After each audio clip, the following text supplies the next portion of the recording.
hilarious. Lib philosophy has spread so profoundly in America, it's even in law enforcement. Which is the reason this next sentence will sound abnormal. An elected official just signed a law that makes law enforcement authorities comply the law. On the off chance that it sounds abnormal. Well, it is. However, Maine Governor Paul LePage has been experiencing difficulty getting his sheriffs to work with ICE. So he's sent them a message: comply, or I'll fire you. Via Daily Caller. Republican Maine Gov. Paul LePage vowed to fire any sheriff who defied his order to cooperate with federal immigration enforcement officials. LePage explicitly threatened to remove any sheriff who refuses to comply with ICE requests to extend the detention of arrested individuals suspected of violating federal immigration law. You may ask why a senator needs to proclaim that he will fire somebody who will oppose the law. Also, the appropriate response is, well, the law is slow. In the event that a local sheriff arrests somebody, books him, and after that anticipates releasing him, he, as a rule, can't hold him past his release date. Much of the time, that date is something close to 24 to 36 hours after the arrest. To put it plainly, in case you're arrested amid some kind of public fight, however, aren't charged, you'll be released after a particular time. Furthermore, you can't be held past that time, unless there's a particular charge against you, or a warrant out for your arrest. What's more, unless, obviously, you're in the nation illicitly. The issue, however, is this current: there's truly no system set up for ensuring that local law enforcement holds somebody until the point when ICE arrives. That is the reason it's typically called an ICE request instead of an ICE order. Influencing an ICE to ask for a request would require a considerable measure of lawful paperwork and court dates. The law is slow. Also, it's the reason Governor LePage chose to make it an unequivocal request. However, of his own. Which is considerably quicker. What's more, he had justifiable motivation to do as such. The governor's announcement, which references his authority to dismiss sheriffs who defy his orders, appears to be directed at Cumberland County Sheriff Kevin Joyce. Joyce informed ICE that he would not comply with requests to detain arrested individuals beyond their scheduled release date, absent a warrant. You mean a sheriff boldly opposed government law? What's more, the governor needed to remove the time from his date to let him know he'd be let go. In any event, a few people see how to carry out their jobs. What do you think about this? Do not hesitate and write your thoughts in the comment section below. Thank you for reading. HT The Daily Caller.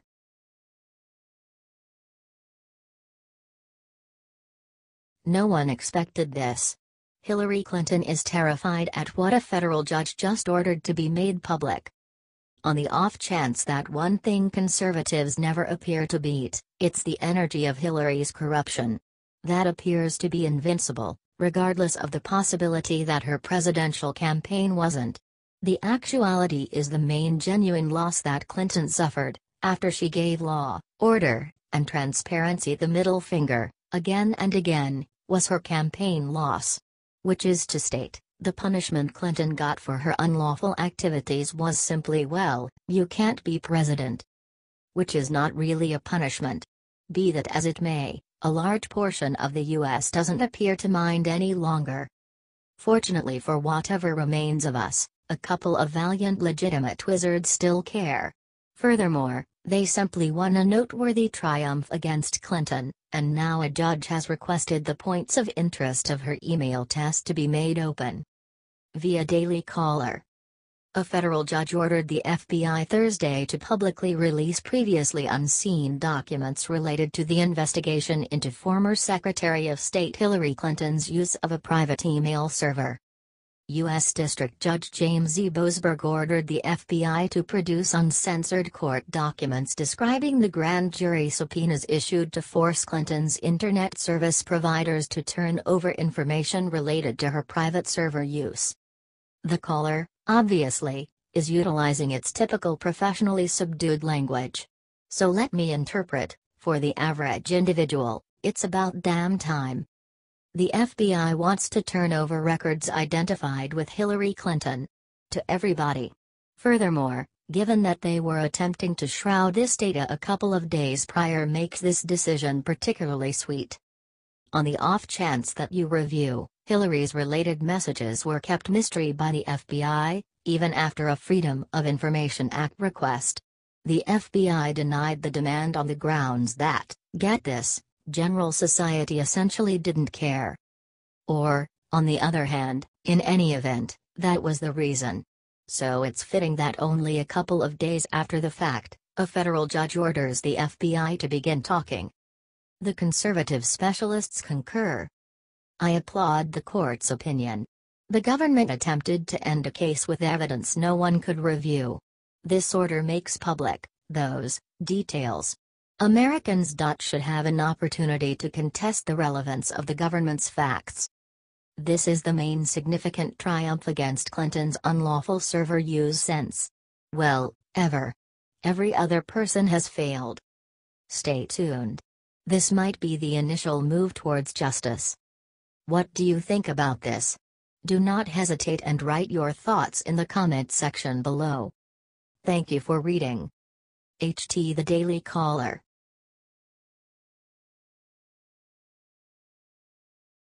Back in the spotlight. Bernie Sanders caught in $450,000 corruption scandal, he can't escape now. U.S. Senator Bernie Sanders, IVT, the self-declared socialist, has no issue with other individuals balance his bills. As per the Daily Wire, Sanders went to various states as a feature of his campaign for the presidency. Cities in those states detailed that he's neglected to pay $450,000 for security services used to protect him. Cities in Ohio, Arizona, California, Pennsylvania, Wisconsin, and Washington have all announced that Sanders has neglected to remunerate them for security services rendered to his campaign in 2016. Lachlan Markay, a staff writer for the Washington Free Beacon, posted a tweet of Sanders' exceptional obligations saying Bernie Sanders' campaign still owes a disputed $450,000 to cities where he campaigned. Clinton and Trump, on the other hand, have settled all 2016 debts. Rob Pyers, a finance data master for California Target Book, asserts in a tweet demonstrating Sanders' unpaid bill that he has $5 million to pay from campaign donations, however, hasn't utilized it for the obligations. As Bernie returns to CA, $5M plus left in his campaign account stiffs multiple CA cities for $327,000 in security costs.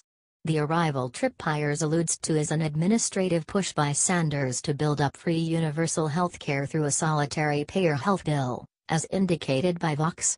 The bill would see all U.S. residents required to be selected in Medicare inside 4 years. The bill dispenses with every restorative cost from those enlisted and requires the administration to take care of everything.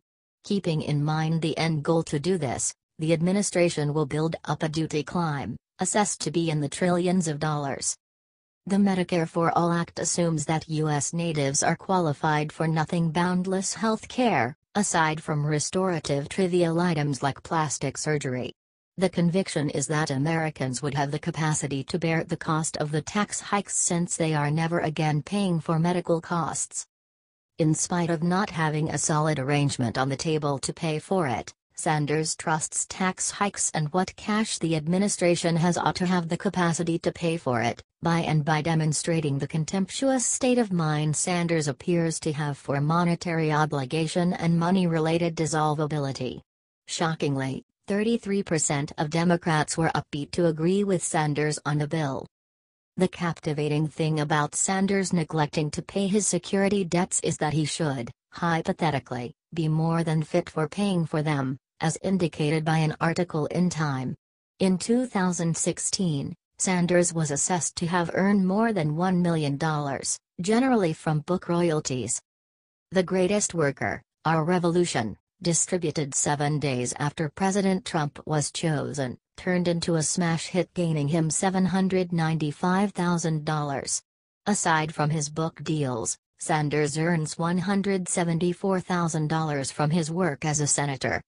Between the $1 million in individual salary and the claimed $5 million remaining over from his campaign coffers, Sanders ought to effectively have the capacity to pay off the $450,000 he owes for the security services given to him in the different cities he campaigned in. Despite the fact that it is conceivable that Sanders might be declining to pay out of principle, he is after every one of the a solid against entrepreneur who's fixated on wage imbalance and censures cash's part in politics. His political position has additionally inclined towards a state of mind of another person should pay, while being uncertain of who or how. Maybe he's purposefully not paying these debts, trusting, similar to his voters, that somebody with more cash should pay for his costs. It'll be fascinating to check whether the city he visits in California will take care of everything again for his security detail, knowing he likely won't pay it. What do you think about this? Do not hesitate and write your thoughts in the comment section below. Thank you for reading. HT The Daily Wire.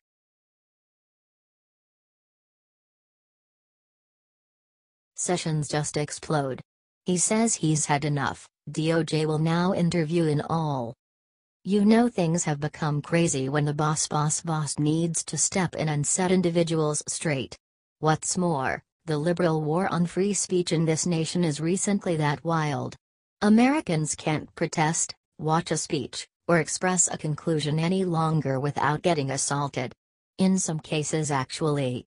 It's the reason Jeff Sessions is prepared to intervene in school free speech cases, and to toss the full weight of the Justice Department behind assaulted conservatives. Via Breitbart. Decrying what he sees as political correctness run amok, Attorney General Jeff Sessions said Tuesday the Justice Department will support students who sue universities claiming their free speech rights were violated. In declaring free speech under attack on college campuses, Sessions dove into the issue of conservatives who argue their voices are being drowned out on college campuses.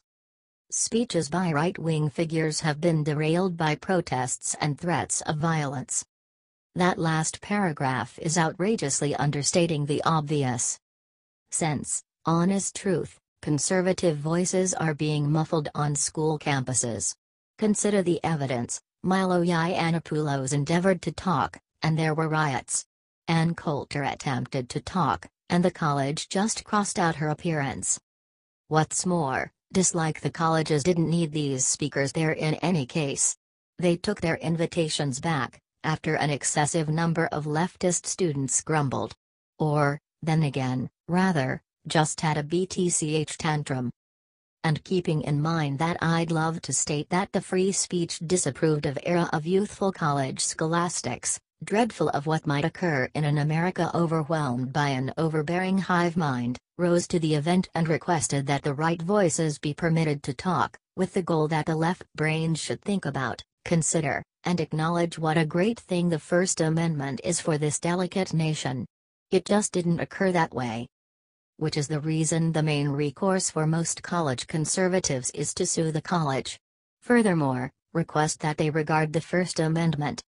Also, that is only a hell of a lot easier demanding to do on the off chance that you have the U.S. Attorney General at your back.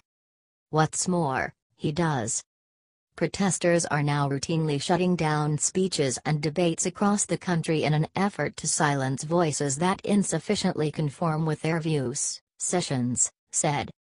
As he spoke, the Justice Department announced it would lend its support to a student who argued his rights were violated when administrators limited where he could preach Christianity on campus.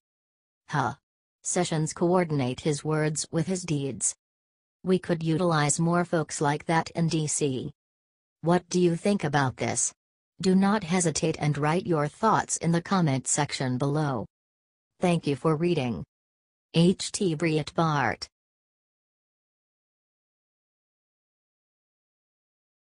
Bombshell. Fed up state is bringing back controversial welfare requirement, Obama is livid.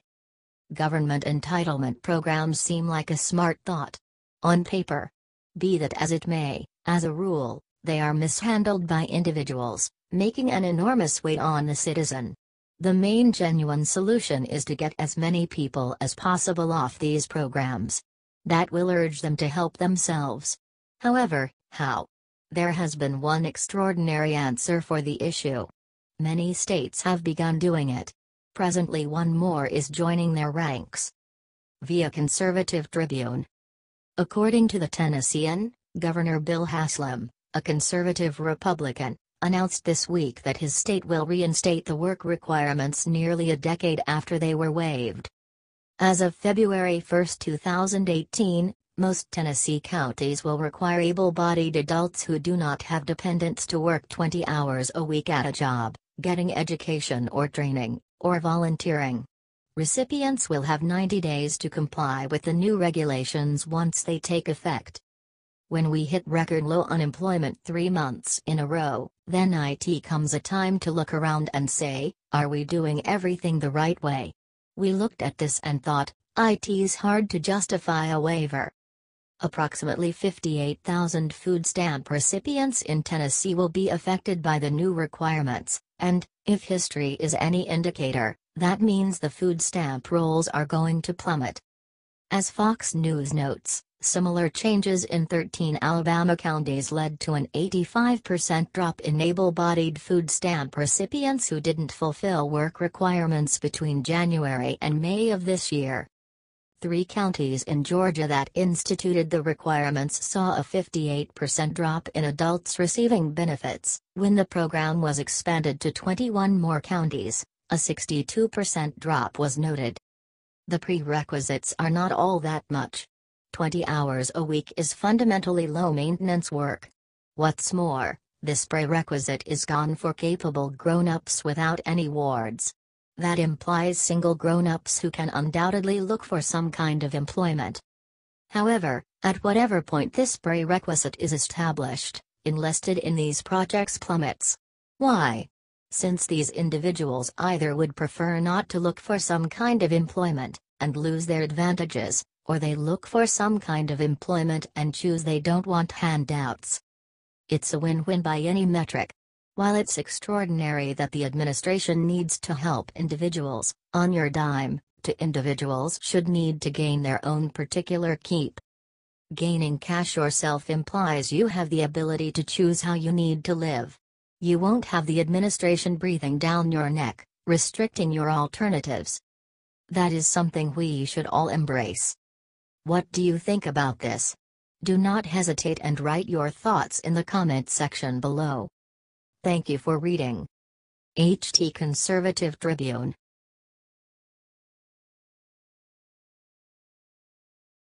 No one expected this. This man just leaked the disgusting truth NFL is desperate to hide from American people.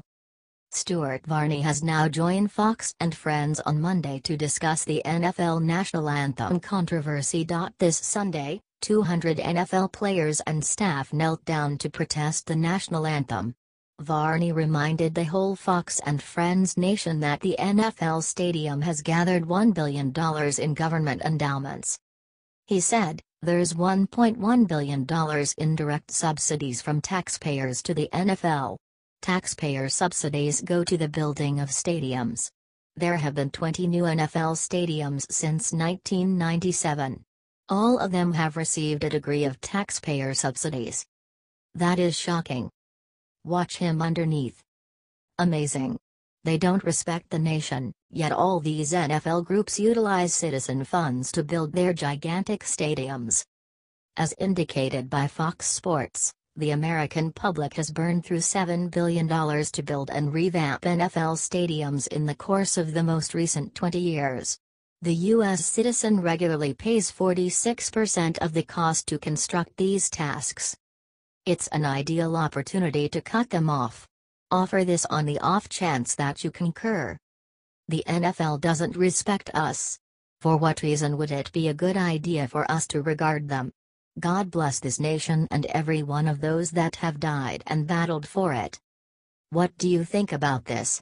Do not hesitate and write your thoughts in the comment section below. Thank you for reading.